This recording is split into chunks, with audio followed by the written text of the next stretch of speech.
is able to heal you easily. You have you're going against a Winston and a Hammond who can't burst you down from like who can't easily burst you down in this HP automatically, and so that allows you to play aggressive from more lower HP compared to the higher. So what would you say is a break point then to be aggressive again? Just whenever you have HP, whenever you have lots of HP, always play aggressive. HP is a resource. Use your resources. Use your resources to gain advantage, to get damage, to get picks. That's what resources are for. They're meant to be used. Your HP is a resource. It's meant to be used. And is that because you didn't mention it in the previous VOD? I don't know because that we weren't talking about it, but is this more relevant in this 2-2 comp on control, or is that a statement for everything with Ryan? Statement with everything for Ryan. Okay, gotcha. This is general theory knowledge. He gets steal set. A little weird on the choke here. Your positioning's honestly mediocre, and you extend a little bit too much. Like you're not playing corners enough here, in my opinion. Like you're not playing corners at all. Heals. Yeah, all going. So one thing we'll first talk about over here is your execution. Your idea was fine. You're playing aggressive. You're trying to use your HP as a resource. However, you didn't play corners well enough. You exposed your entire body when really you kind of don't really need to expose your entire body. You could have maybe like just played at this position just like perfectly like this, and you could have strafed like this way and still be swinging hammers, and you still would have probably damaged people. True. Okay. Yeah, so that's just like one small improvement you could have made on your execution. But in terms of scouting, then, wouldn't it be better to go further forward to know where they're coming from? Or again, is that not my role in the situation? No, it's completely fine to scout for information. If you're gonna scout for information, don't do. Let me just go to it again. If you're gonna scout for information, don't do it like this. Heals. Right, I see. Yeah. Okay. Yeah. All going you. Drop your shield for a bit. Like, okay, so just kind of going back on this, what do you think he could have done to have scouted information and still play aggressive as Reinhardt? Of course, we already know how you could have played aggressive as Reinhardt, but what could you have done in the scouting part that like changed to my example of play? That chains. Yes. Like text, like that links into it, like that flows right into, like basically what I did. Okay. Well, my first gut reaction would be to use a 360 cam, so I can just see around the corner to scout. That was my first gut reaction. But easy. Yeah, I could stay at the corner, just keep swinging, but still look at the corner at the same time, so I won't be exposing my body too much at all. You could also use shield too. Use shield as well. I mean, like in terms of, let's say, in terms of flow, stay right in the corner. Only probably show half my body, I suppose. Mm-hmm. And then if I know they're coming towards me, back off to my side of the corner but keep swinging. So that way they'll be damaged on the way through. But if I do see them going the other way, I just rotate the other way. Yes. Okay. Good job. I like that. Watch out for the Winston jump. There's a trap. Probably could be better, but... I'm rotating back to the point, back a point. We're not looking at what's bad, we're looking about what's good. I'm still right side of point. I mean, Winston. Lucius here, right side of point. Don't get baited. Oh, okay. It seems that you don't have, it seems that your matchups with Hammond is also a little bit inexperienced too. So, over here, you ended up getting slammed as Reinhardt, and you didn't and when Hammond decided to ult, you didn't immediately try to hammer his, his mines, which is bad by you, because you as Reinhardt are so effective against Hammond mines that you could if you were to take out like most of his mines before they activate, then you would have like been able to if you'd taken out most of his mines before they could have activated, then you would have been in a much better position where there would have been less mines in the point. So this over here, I didn't do that. Them before they activate, so you can hit them before they activate. Yeah, you can hit them before they activate, and plus your hammer 75 attack points, whereas the mines are only 50 HP, so you can actually one-shot hammer them. You could technically sweep off like Hammond's mines as if you were like sweeping as if you're sweeping dust into a broom. Sweeping dust into a broom. It's literally like that. Nice. So what was the HP of Hammond balls? It was 50. It's 50 HP. Only 50. Only 50, my dude. Okay. You could literally just So what's swing one time. ball And one? you could just literally like sweep. You could destroy it in one hit if like his minds are close enough together. Okay. Yeah. Lucio back to point, left side, left side. Don't go on the outside, don't go on the It was outside. valiant though. Again, don't go on the outside, Lucio's out there. Try to go down main, blocking. Winston, no jump left So, side, discord it. after this fight. Okay. I'll see after this fight. Put hammer down, using it. Ooh. Too overkill right there. I think you could just like. Coming back to point, Hammond's one. I think you could just like hammered her. Don't go right side. I think I just got in the moment. I thought there was more around the corner. I really made the decision to hammer down, but there was no one there. I was like, fuck it, I'll just hammer down the break. I could have been stunned. I could have hammer down. Yeah. It's Again, I see. It's okay over then. back a point. So right now then, so this is like technically there's still someone there. So this is so step one where you're kind of posturing. So but here. I'm not posturing, but you say there's 3 steps. There's step 1. I found the name. Oh, actually, I have it. I meant to say phases. Try not to use steps. I meant Phases. it's phases. Yeah. Really. So phase 1 then. Yeah. So I had phase 1, which is the setup. So looking to drain cooldowns, more damage, etc., etc., and then the point break. So again, for the idea that Ryan likes to play close. When I was playing this game, I was thinking to myself, should I stand here or should I stand where I was beforehand, which is in the garden area to scout? Because my main thought process here was I think I'm playing too passive, and because the fact I'm staying on point, I might get the team get surrounded. So should I be somewhere else at this point? So kind of how this goes. So what I can see right here is that since you're not playing against a Reinhardt, you don't automatically have the decision to where you just automatically go to the Reinhardt and get value. You're instead left with this weird situation where you're just like, there's a Winston, there's a Hammond, they're extremely mobile and agile and stuff.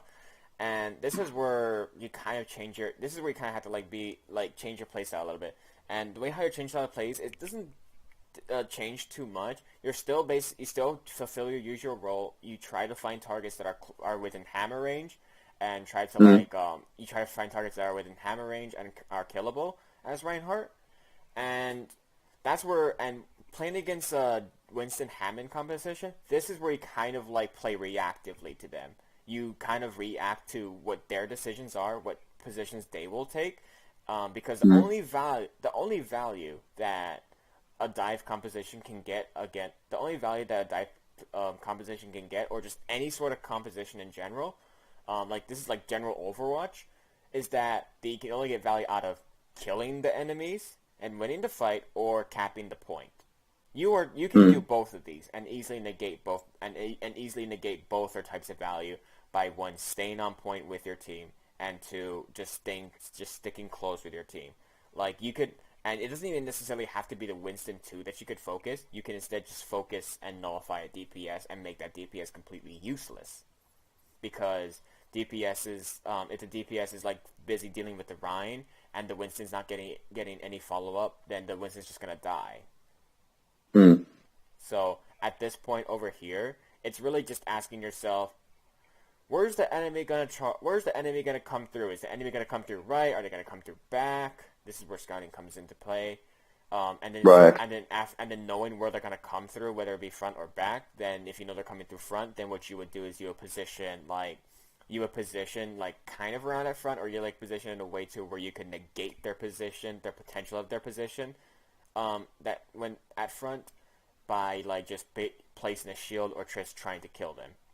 You could probably go for the kill because your matchups with Ryan are quite strong, unless it's Pushing a forward, jump and he kills you. Outside. Like you don't even have So to. I suppose you go on. You don't even have to worry about trying to play proactively against the enemy. At this point, you just wait for the enemy to do something to you. Because right now, the only way the enemy can win this fight is by killing you guys and capping the point. But what they have to go through is a big, huge, meaty 500-pound German man with armor and his 5 buddies. Yeah. this is this is a Winston we're talking about here. A Winston and a Hammond trying to go against this big, huge, meaty man with a fucking bodybuilding Russian lady on his side. Yeah. Winston's ulting. So if they do nothing, then they lose the fight. Might get booped off. That's fine. No ults. They used to. Granted, you did lose this fight, not because you didn't do what I said, but it's just because the NAC just played so well. I'm like, holy fuck, look at this. They use Lucio beat, Winston ult. Dying on points. I don't know what else they use. They probably used EMP too. I think I heard EMP. They used EMP. Yeah, they used so much ultis in this fight. It was unneeded. Nice. Group up. Yeah, we still have AD. So in a hypothetical. So let's say the Winston dives the backline. Yes. And our backline is dealing with the Winston. Mm-hmm. As we said beforehand, obviously I can punish the Winston if I can punish the Winston. But my mindset is with Ryan, I need to block the most significant damage to my team. And let's say there's a soldier out, let's say in the gardens, shooting onto point. Should I ignore the Winston and just block the soldier because that's the most significant damage happening to the team? Pretty much. I mean, right now, if you're in a position where the Winston is diving onto your backline and you're busy trying to shield the soldier, like, what you can do is you can be a fucking clutch-ass player and just be like, Hammer Winston, shield, Hammer Winston, shield, Hammer Winston, shield. And just like fucking, and the Winston's gonna be looking at you like, what the fuck are you doing?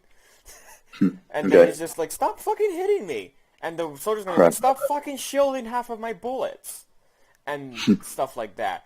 You don't need, that doesn't even have to even play like that. Like, sometimes, like, if the soldier, like, yeah, that's the thing, is that your teammates are busy trying to deal with a Winston. If you weren't there as Reinhardt, if you were just basically, say, for instance, a DPS in that team, and the soldier was to basically shoot you guys, was basically to shoot you guys whilst that Winston is on you guys, then it would have been very bad for your teammates. However, you as the Reinhardt, you can contribute a shield, which is a nice defensive, move against Soldier, so now Soldier can't damage your team. The only thing that can damage the only thing that's affecting your team is the Winston, and so now your team is only left dealing with the Winston instead of having to deal with both a Soldier and the Winston. Does that make sense? Yeah. Yeah. And sometimes your teammates, like, that's one hypothetical one. Another hypothetical part is where your teammates are playing behind cover. And so if Soldier was to try and push aggro against your teammates, then your teammates could just easily back up, and the Winston tries to dive into you guys. He tries to dive deep into you guys and deeply into you guys. That's where you guys can punish the Winston, because you're not busy fulfilling the role of trying to shield the soldier from his dangerous damage, because the soldier is not dangerous anymore. You guys have cover to play behind, and this Winston is feeding because he doesn't realize that the Reinhardt isn't really occupied, so this Reinhardt could just swing on the Winston constantly, and then the Winston dies from the Reinhardt or the Winston just gets focused down by not just the team that was going to deal with him, but also the Reinhardt too, because he can, because he's not occupied with Soldier. Right, okay. Yeah. Yeah, that's huge play. Oh, my brain right now. I think Just big brain, tired brain. We have to be more careful with our ults. Forgive me if the VOD review just kind of gets a little bit more scuffed from now on. That's just kind of like just me saying that I'm kind of burning out. Somewhere here. No, it's... I'm still going to be able to do the VOD review. We can move. We can make a I'm move. just, Left side. You see what I meant by you being able to one-shot proximity mines with your hammer? Look at this. 1, 2, 3. Let's see if it keeps going. Look at that. Jesus Christ. That's fine. You see, this is how good Reinhardt is against Hammond ulti. Get out if we can. That charge. Bring it out, we should maybe go the in. charge No, wasn't we over, lost but you did have Harmony Orb. And We that need to build a DPS Brigitte before we go. died. Wait 2 seconds. You probably were slow in reaction. I'm now here. Let's go. Left side. Good job. You see, this is a good job right here. You're basically making space. You're trying to shield line of sight that your team would push. And this is really good too. You're utilizing your HP as a resource. Oh, Fuck's sake, I saw the trap in the video. I didn't see him again. damn. Did you not recognize But- there was a trap on the floor No, right there? I did. As I'm watching the VOD now, I was like, for fuck's sake, I thought I didn't walk over it, but obviously I did. Yeah, you did. Okay, have to hammer down for the next fight though. They've Gotta down like, one. should have hammered that Do trap you have first. chance for the next fight? Yeah, D-Mac. I saw it now. Obviously not in Big game. try side on Amora. We lost our trans. We lost So our trans. explain what I did good there. That I pushed forward and gave line of sight to my DPS to shoot from. Is that right? Yeah, you did pretty good. Like you first off blocked. Yeah, what you did, you gave line of sight. You blocked the enemy Junkrat from being able to do damage to your team, and I think some other DPS too. And so that allowed your team to just basically push forward without getting damaged by a rank, without getting damage from the Junkrat at all. Bad. Yeah. Okay. Keep everything alive you can, Moira. Coming with hammer down. How can you get up at 5 in the morning? I just love staying up. It's too much of a habit. Yeah, no shield, just... How many Okay. years have I had this problem? I think since 9th grade. Yeah. And I'm currently 19 years old, so I have had this problem for 5 years. Lucio Two down. out. Diva. Got you in. So I had shatter there. Now, I need to have a thought process about the shatter. So previously you mentioned in King's Row that if there's so much value sometimes just shattering one person if they're out of position because it almost guarantees the kill. So what other thought process should I have in my head then for a shatter? Times when you do not shatter. When you are up in pick advantage, when you are down in 2 people, because your shatter is a clutch. So if you manage to land like a 5-man shatter, even though you're like down a person, then you could possibly kill the entire team because you landed such a huge shatter, and then you'll be up by like 3 people, 4 people, and then you can win the team fight because you'll be up a pick instead. That's how shatter works in that regard. In a different regard, in terms of you being winning in the fight, you shouldn't need to use shatter because you can just easily kill people. You can easily snowball the point for you nicely with one person at a time and just win the fight by just constant target focus. And then have shatter for Yeah, the and fight. and pure skill, and then you'll have shatter for next fight. Yeah, so instead of you Gotcha. using, like, you could use shatter as an opener to turn the fight from a 6v6 to a 6v5, and that's like just fucking great because then the enemy's just not gonna have a extra teammate. Like it's an ult for a fight, you know. So that's why it's not bad to use in that regard. However, if you're up a pick, just don't use it. Just try not to use ult Drag is coming in. if it's free. Moira right side. Sometimes you may make the decision to decide to shatter even though you are up in pick advantage. Don't strict the size yourself, I guess you could say. Okay. The act of making yourself very strict on rules and guidelines. We'll just call it that, okay? Don't strict your gameplay and Sombra, rules. that is. It's fine to be a little bit loose, Harsh shielding. but as long as you're a good player and that you won your games by playing good, that's what matters. 5%. We're gonna push Okay. forward. We've got Blade. Oh, nice pick. Supports come close to me. How long have you been playing the game for, out of curiosity? I've been playing since release, Okay, cool. He's Back going to point, retain right. back Brig to is point. going right. and I have played And so you many roles main? before. Oh. What's your favorite role then? Main play. tank, Main tank, okay. and it is my current role actually. Lucio points. But I quite enjoy the role. I've hated the role for a long time, but I've ended up going through so much reforming and like changing since season 9 or was it season 10? I can't remember which season it was that Brigitte came in and fucked everything up. But it took me around 3 seasons to kind of like reform and change and slowly accept the way how the meta was and to adapt to how to play main tank. That I just now started. That once I adapted, I just started enjoying everything because Cool. I knew what to do. I knew my role and I played correctly. Swing on Hammond. I'm definitely one of those That's an people. ult. I'm hacked. Oh no. Can't do anything. Oh no. We got it. Get the soldier alive. Lucio left side points. Sombra behind points. Good calling. Hammond on point, ulting. We're up 3. We are up 3. Up 4. Hammond out. Lucio half. First points. Dragon's 2 bars down main. Got it. Oh, nice. Jesus Christ, that was the most scuffed fight I've ever seen. The enemy was literally on the verge of actually coming back. If the only wrong thing I probably could have, like, looked at was that you gave yourself range between you and the Sombra. Like, what you should have done...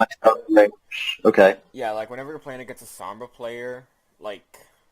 Whenever you're playing against a Sombra player whenever you're playing against a Sombra player, kind of be wary of her hack, because you don't want to get caught out, like, from a bomb and dying like that. Like, you dying from a bomb right there, that shouldn't have happened. You should have been playing corners and trying to, like, look for another pick by holding corners on the point and stuff, and just trying to throw people away and kill them if they walk. I guess that worked quite alright. It was hard to peel you, Sam. You were a bit exposed, maybe? Yeah, I got too aggressive at some moments as well, so... How long have you been studying the game for then? You've obviously... I've only had, like, literally... I don't know. 1 coaching session, maybe 2 at most. I mean, in terms of, like... I've had people look at my VODs, maybe once or twice. I've had a guy I spoke to yesterday one-to-one just to see what coaching was like, and then you obviously are, like, let's say he was alright, but you are... you know a lot about the game. So I'm just curious to know how long you've been studying the game in depth as you are now. I don't know, actually. It's kind of weird to kind of find an exact point where I started saying studying the game. I quote, I started studying, because I kind of just learned immediately from playing, and then I slowly got more involved as I started watching Seagull and esports, and Seagull is kind of what got me into esports, and then more players got me into esports and so on. NRG, Cloud9, NVS, Dallas Fuel, Vancouver Titans. I just started getting more absorbed deeper and deeper, and because I was just a fan of watching people, and so I would always watch these pro plays and how these players would play this pro cool stuff, and I guess that's how you could say my study kind of went on. It was just from being a viewer. Do you have a fan that was the team? Sorry. Wait, what? Do you have a team in the Overwatch League? No, I don't have a team in the Overwatch League. Oh, do I root for a team in the Overwatch League? Yeah. I actually have 5. Okay. That is the Atlanta Reign, the Seoul Dynasty, the Dallas Fuel, the Vancouver Titans, and the Paris Eternal. Oh, cool. Actually, mine's Dallas. Scratch out Nixel, Chengdu Hunters. Mainly because Chengdu Hunters is the only Chinese team, and Paris Eternal is the only European team. Like, those are the only 2 teams that, like, have full-on no Koreans and play completely, like, native to their nation. Like, full-on representing. That's why, and to me, I treasure that the most. Opposed to London Spitfires. Yeah, London Spitfires, like, opposed to the London Spitfire Korean import. Yeah, Of course, I still think imports aren't bad. Like, for example, the Vancouver Titans and the Nixel. Like, those are pretty cool imports. They still, like, it's, to me, I'm not too worried about, like, whether you're imported or not. It's about whether you decide to bond. It's about whether you decide to connect with yourself, with who is representing you. Because sometimes you may get a person, think of it like this. You're going to get a person from Korea who will be drawing your flag in America. It's about whether you decide to... It's not about if he came from Korea to draw that flag. It's about whether you decide to accept his flag as your own. You know? That you're representing what he's... He's representing our nation through his gift, and it's whether or not you accept his gift. Just like how Nixel... It's just like how whether or not we accept Nixel and Vancouver's gift. Okay. Yeah. Really. Okay. Also, make sure you 2 coordinate with the Plus, I really do love the way how Vancouver plays. Their team play is just so beautiful. Okay, that's enough fanboy. Yeah. That was just like a quick reaction that friends were... Are you in chat? I'm gonna be honest, I think Vancouver might win Overwatch League Season 2. Yeah, they look like a great team. They look amazing. He's the only one not in chat. The Finnish guy, are you here? Alright. Yeah. Yeah. Yeah. I'm going left side. So just communicate with us. Yeah, I can save my molten core for that graviton and stuff like that if needed. Yeah. Just Nice keep hack, them we get it? Call We get it? people out and yeah. Nice. What the hell? What happened here? Hammond got trapped on the ground and a smoke attacked him. Damn. She's to the left. Oh, wait, was that a small habit where, did I see you try to predict where the Tracer was going to recall to and try to hammer that area? Yeah, I do that instinctually. That's awesome, dude. I'm so glad you do Yeah, that. I saw too late. I love it when players always, I love it when players You're come going up to with weapon pick the weapon pick. because You guys with me? it's like you're basically I do playing that. big brain plays, you know? I do that a lot with Diva when I play Tracer. Yeah, so another thing we can talk about here regarding Rhine is just another habit. So whenever you're never shielding as Rhine, just hammer. Because you're basically having all this downtime where you're not hammering, and that's kind of just like, in my opinion, that's inferior to just hammering. Like whenever your shield is down or you're not busy doing anything, just hold left click and just swing your hammer around. So that way once you let down your shield, instead of you letting down your shield and doing nothing, Yeah, I saw too late. like right You gotta over move- here. weapon pick When the you wep- let down your shield and do nothing, you instead let down your shield and immediately Pick. hammer. You guys with me? And if the Junkrat manages to land, like look Yeah. at that, there was downtime, then you would have landed a hammer onto him. Tracer probably. behind me. Discorded. So it's basically better to do something than nothing. Yeah, pretty much.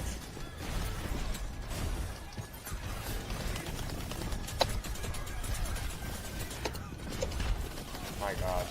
That, Getting out. I mean, you kind of lost a person already, What so person? it would have been very tough to have played that better because you would have needed to have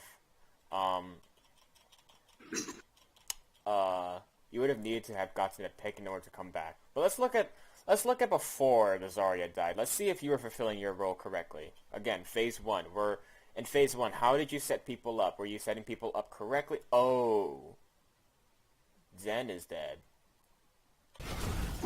going down main. Someone me. Yeah, I saw too late. Zen is dead. So that means You're you gonna guys move- have where- no Discord, but that shouldn't be Pick the a weapon. problem. You still have comeback Guys with me? potential. Tracer behind me. Discorded. He's held down man. Discorded. Dropping shield.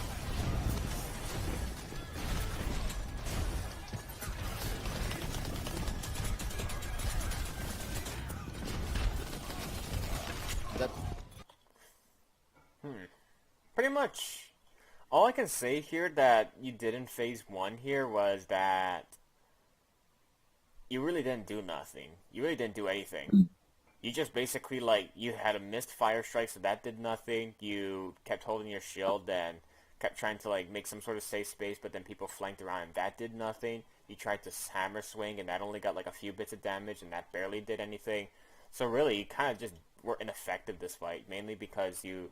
Like, let's look at this. It looks like you just got outplayed here completely. Like, people were completely negating anything you tried to do. You tried to hammer, they would not let you hammer them. You tried to fire strike, they would dodge it. You tried to shield, they would flank shield.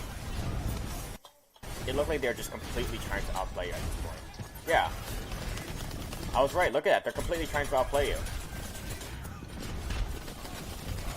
That, So this is basically where Big Brain Ryan comes in.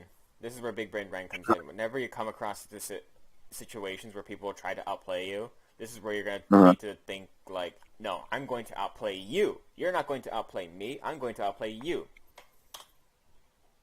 Even if you're in a disadvantage, just try to outplay people. Like, there's this one time when I was playing Nepal on first fight. We were playing Shrine. We were playing the Shrine part of the map.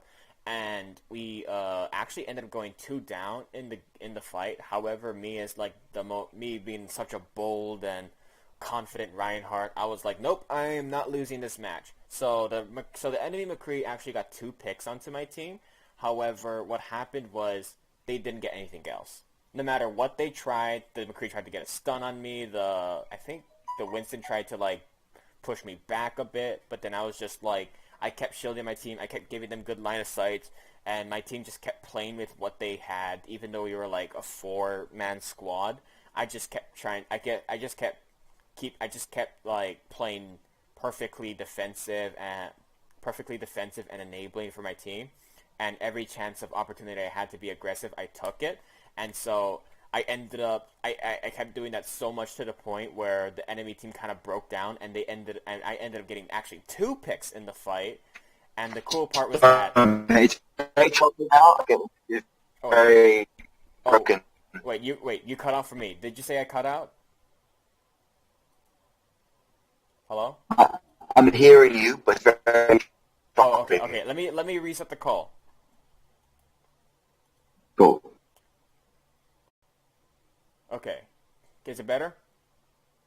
Better now, yeah. Okay, so what part did I lag out on? Would you like me to go back to? I heard you say you like, fuck it, I'm gonna go in. You were trying to outplay McCree fast, bang, Winston, then back. You were like, no, that's like... Oh, it's cutting out again. Is it cutting out for me too? Am I laggy? A little bit, yeah. Okay. We'll just probably have to deal with it for just a tiny bit. So, kind of like what I did is that despite the McCree getting 2 picks on my team, I just basically kept trying to outplay his team as much as I could. So even if the McCree got 2 picks, I'd make sure he got nothing further. That he would constantly, like no matter what he tried, he would not kill me or my 3 men that was left. And I just kind of kept that up. And what happened was that 2 people actually got pretty aggressive against my Reinhardt. And what I did is, as being the good Reinhardt that I am, I punished those 2 people by slamming my hammer and fire strike and comboing them. That I got us actually 2 picks in the fight by myself. Maybe with the help of my allies, but really just by me. And I ended up swinging the fight into an even tie turner. And we just ended up crumbling from the might of my good plays and formidability, that we just fucking won the fight, because then our 2 teammates that died earlier in the fight just came back, and then we just easily won.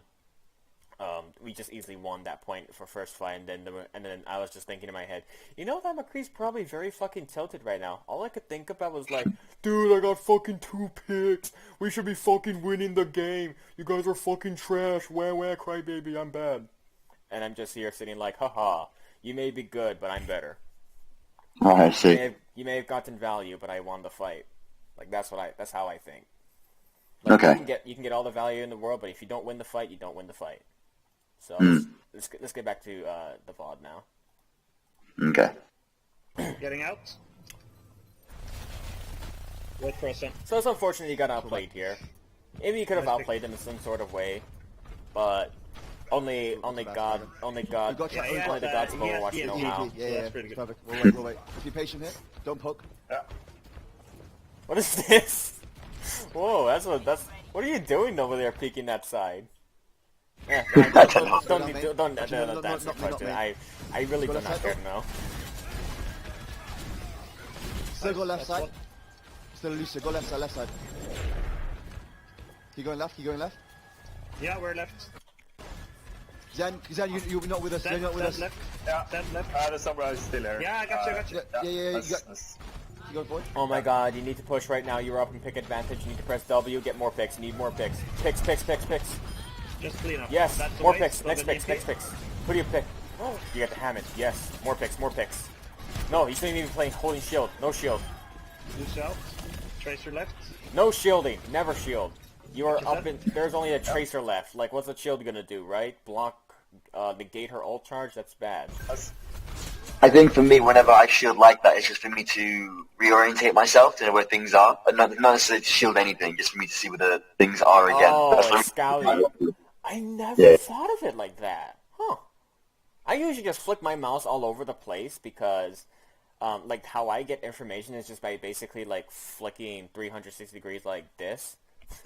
I'm just like, okay, got it. I know where everything is now. and I go on from there.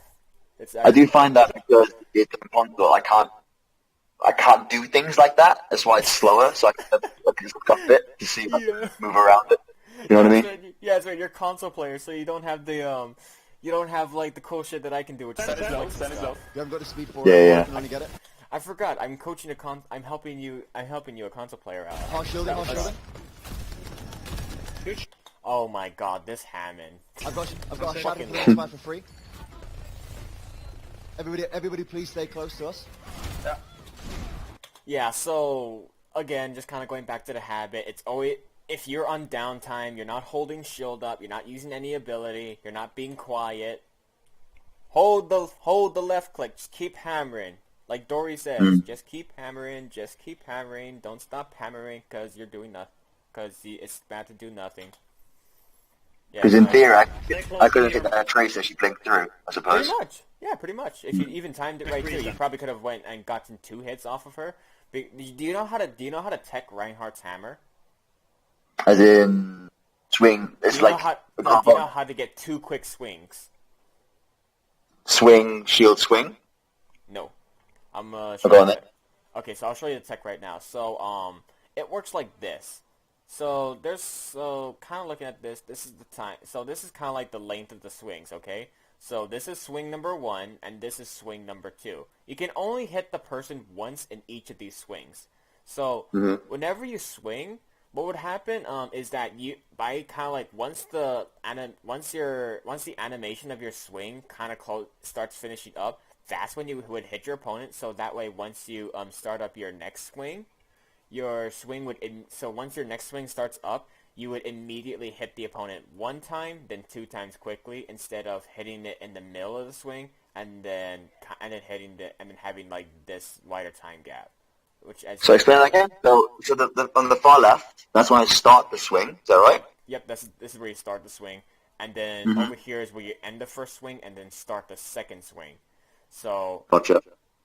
So yeah, like just kind of I'm just gonna highlight the swings over here. So like basically this red part is where you hit the tracer. So if you can manage to hit the tracer at this moment right here, then you're gonna like at the end of your first swing animation, then your second swing animation is gonna start up right after, and then you're gonna tech it and then hit the tracer right after, again. Essentially getting 150 damage within a smaller amount of time.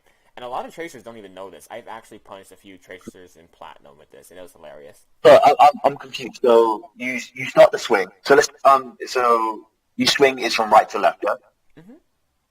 So obviously it's a rectangle in front of you that you can swing from, and there's obviously like a delayed effect. So in theory, if I had a mouse like a 360,